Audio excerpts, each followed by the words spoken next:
We see in the Canadian tech scene, the big American companies, and often we're getting employees move from Canada down to the US. What happens to your group RRSP when you leave a company or you get transferred down to the States? Well, if you leave a company and you maintain residency in Canada, it's very simple. Your group RRSP just transfers into your individual RRSP.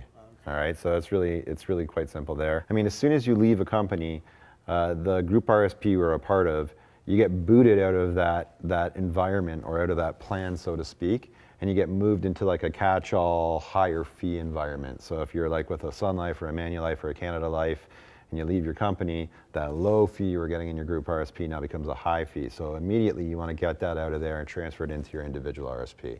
That cleans that up really nicely. But that's something that a lot of people are not aware of. No, I mean, we run into it all the time where people have left a company and they've been gone for many years, but they've got a RRSP left over at Canada Life, Sun Life, Manulife, et cetera. Right. And they've been paying high taxes just because they don't realize that that's what they're subject to. Like a zombie RRSP. A little bit, yeah. There's a lot of drag on it for sure. So what happens now if I get transferred down to the States? Yeah, I mean, so then you're starting to think about, what does it look like to leave Canada and what happens to your assets when you leave Canada? If you leave Canada and you become a resident of another country, you get into a whole new ball of wax, right? So now you're talking about exit tax and how that exit tax is treated.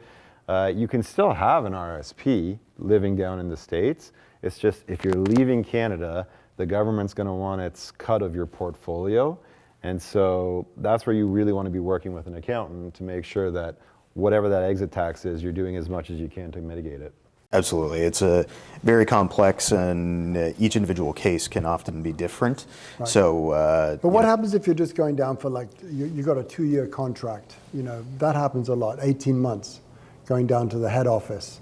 What's the implications to you? Because now you're down there are you dealing with Uncle Sam down there?